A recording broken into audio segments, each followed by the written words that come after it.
Salut, je m'appelle Jordi, je suis professeur de français et je te présente le French Podcast. C'est un podcast en français facile, c'est-à-dire un français qui est accessible dès le niveau intermédiaire, dès le niveau B1 du cadre européen. Dans ce podcast, je m'engage à ne parler ni trop vite, ni trop lentement d'ailleurs. S'il y a des mots un petit peu compliqués, eh bien je vais te les expliquer.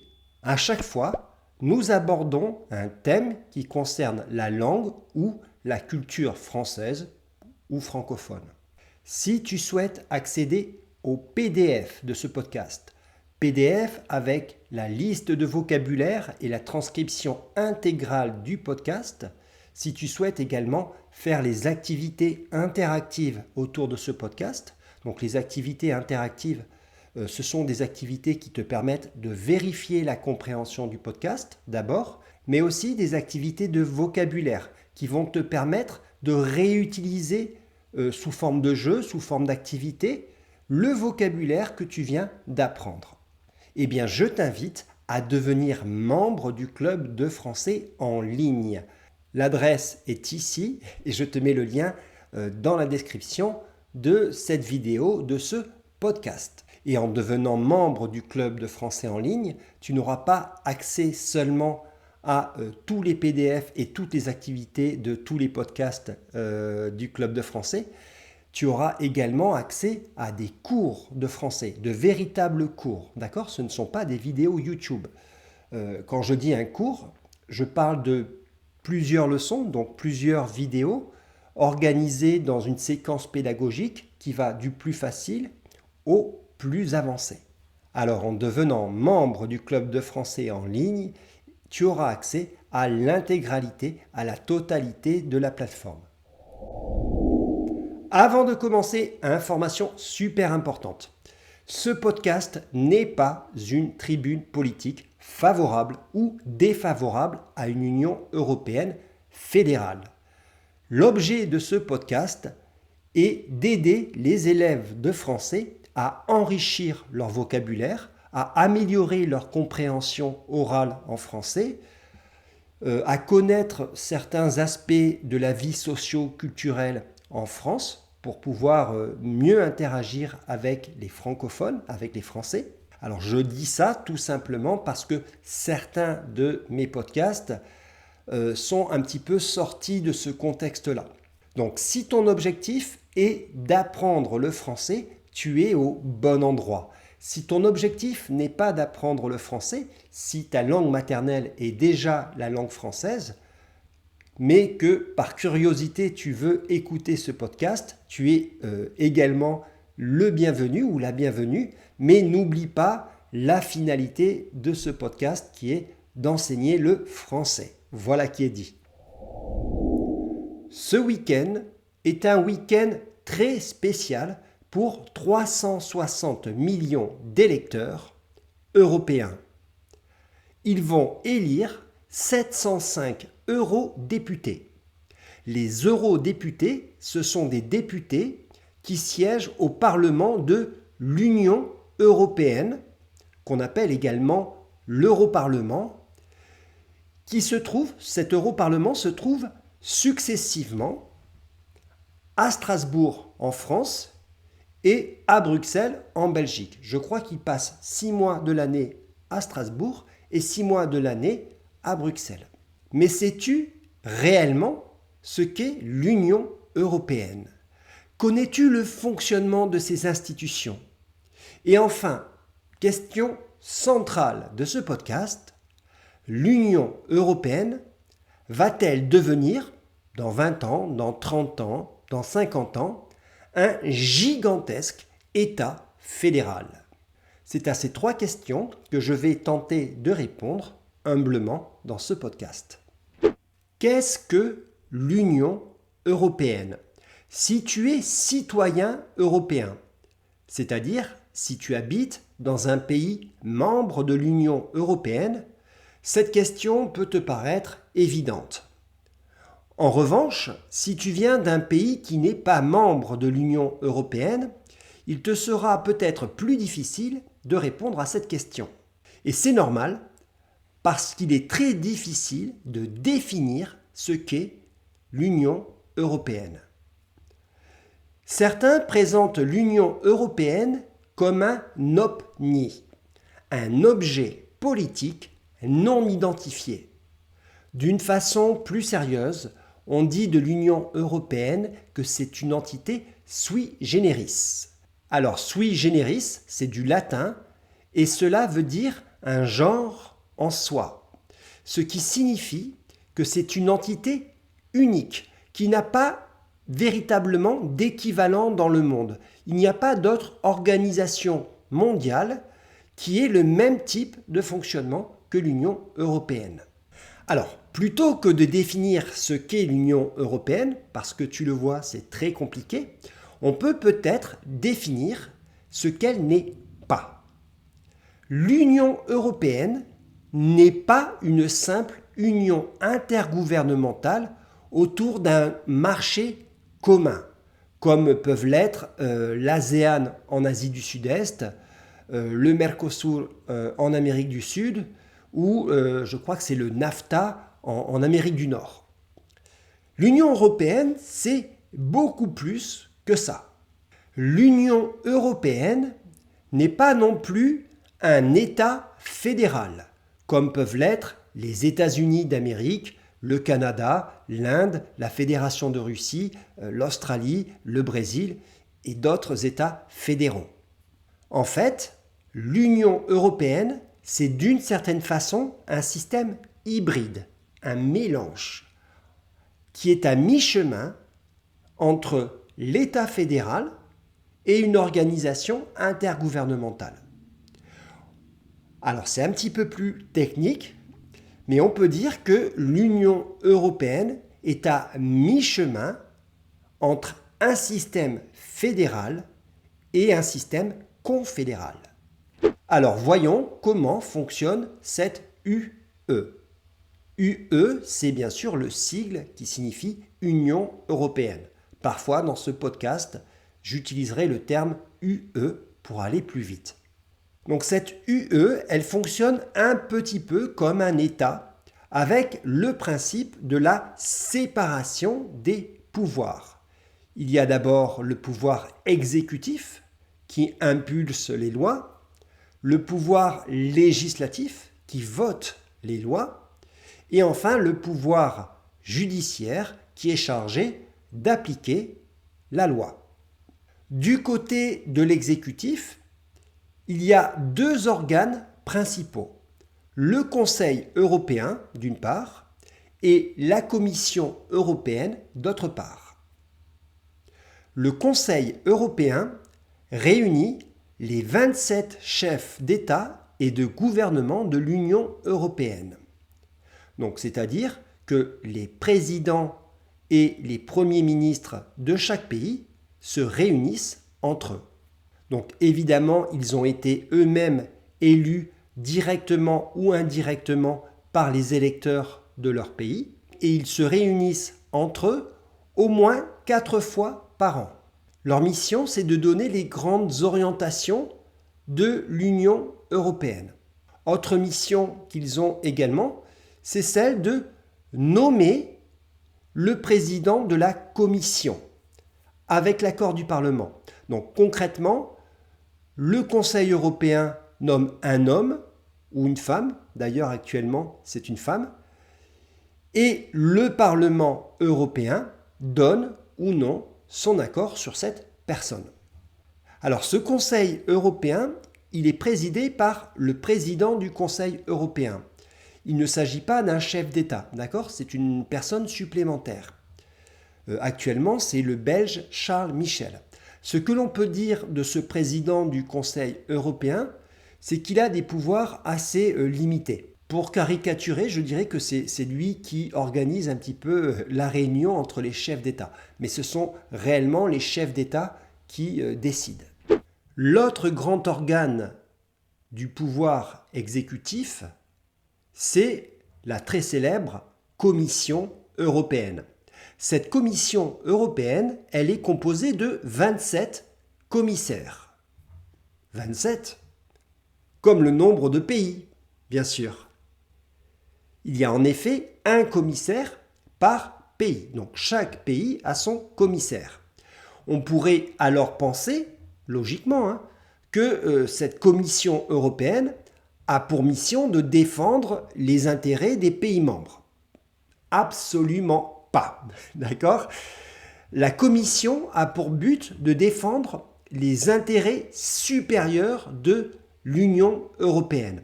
En réalité, cette Commission européenne, c'est un peu le gouvernement de l'Union européenne. Chaque commissaire est en charge d'un portefeuille, comme un ministre. Donc il y a le commissaire du budget, le commissaire de l'économie, le commissaire de l'agriculture, le commissaire des finances, le commissaire des transports et même un commissaire des affaires étrangères. Et à la tête de cette commission, on trouve notre président ou notre présidente de la commission. Donc, ce président de la commission, c'est un peu le premier ministre de l'UE. Donc, tu vois, du côté de l'exécutif, il y a deux organes. Un qui répond à une logique plutôt confédérale, qui va défendre les intérêts des pays membres, ça c'est le Conseil européen, et de l'autre, un organe qui répond à une logique plutôt fédérale, qui va défendre l'intérêt de l'Union. Ça c'est la Commission. Et tu vas le voir, du côté du pouvoir législatif, c'est exactement la même chose. Donc cette commission dont je viens de te parler, elle va proposer des lois européennes et un budget. Pour que ces lois européennes et ces budgets soient acceptés, soient mis en application, il faut l'accord du Parlement européen et du Conseil de l'UE. Ce Parlement européen, ce sont les 705 eurodéputés pour lesquels les Européens vont voter ce week-end. D'accord ? Une fois élus, ils vont se réunir en partis politiques. On va retrouver au Parlement européen tous les principaux partis qui vont représenter la gauche, la droite, les écologistes, les centristes, les nationalistes, etc., etc. Mais tu le vois, ces eurodéputés ne vont pas représenter leur pays. Non, ils vont défendre les idées de leur parti. Et ils vont approuver, oui ou non, les lois proposées par la Commission. Et l'autre organe du législatif, c'est le Conseil de l'Union européenne, à ne pas confondre avec le Conseil européen dont je t'ai parlé avant. D'accord ? Ce sont deux choses différentes. Le Conseil de l'Union européenne, il est composé de 27 ministres, un ministre par pays, et il s'agit à chaque fois du ministre qui est compétent pour s'occuper du sujet qui est voté. Donc l'Union européenne a un système politique bicaméral. Un système bicaméral, c'est un système à deux chambres, comme en France. En France, nous avons l'Assemblée nationale, qui est une chambre, et nous avons le Sénat, qui est une autre chambre. Aux États-Unis, par exemple, qui est un autre système bicaméral, il y a le Sénat, d'une part, et la Chambre des représentants, d'autre part. Et pour qu'une loi soit votée, il faut l'accord des deux chambres. Et là aussi, tu le vois, le Parlement, l'Europarlement, va défendre les intérêts de l'Union, tandis que le Conseil de l'UE va plutôt défendre les intérêts de chaque pays. Donc encore une fois, on a un système hybride entre système fédéral et confédéral. Enfin, au niveau judiciaire, l'Union européenne dispose d'une cour de justice. Cette cour de justice de l'Union européenne, elle veille, elle fait attention à l'application du droit de l'Union européenne dans les pays membres et à l'uniformité de leur application. C'est-à-dire qu'il ne faut pas qu'une loi soit appliquée de telle façon en Italie et de telle autre façon complètement différente en France. Parce qu'en effet, chose très importante, ce droit européen, il est supranational. C'est-à-dire qu'il s'impose aux États membres qui sont tenus de le respecter, de le mettre en application. Donc cela peut te surprendre, mais concrètement, À partir du moment où une loi européenne a été votée, un pays comme la France est obligé de l'appliquer. Les pays membres n'ont pas d'autre possibilité que d'appliquer les lois européennes. Comme tu peux l'observer, ce fonctionnement, il est très similaire à celui d'un État fédéral. Autre chose qui ressemble à un État fédéral, c'est que l'Union européenne a sa propre monnaie, tu le sais, hein, l'euro, avec une banque centrale, la Banque centrale européenne, et elle dispose de très nombreuses agences, par exemple Europol qui s'occupe de la police, Frontex qui s'occupe de l'immigration et du contrôle des frontières. Il y a également une agence spatiale, une agence de l'énergie atomique, etc., etc. Alors, je te l'ai dit, la question centrale de ce podcast, c'est est-ce que l'Union européenne va devenir un véritable État fédéral? Est-ce qu'il faut réformer l'Union européenne dans ce sens? Alors, pourquoi je pose la question? Je la pose pour plusieurs raisons. Tout d'abord, tu l'as vu, 360 millions d'électeurs sont appelés à voter pour constituer un Parlement européen.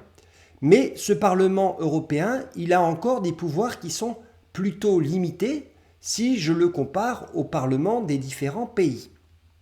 D'autre part, certaines décisions sont encore prises à l'unanimité au Conseil européen. C'est-à-dire que pour certaines décisions, il faut que les 27 pays soient d'accord. Par exemple, si 26 pays de l'Union européenne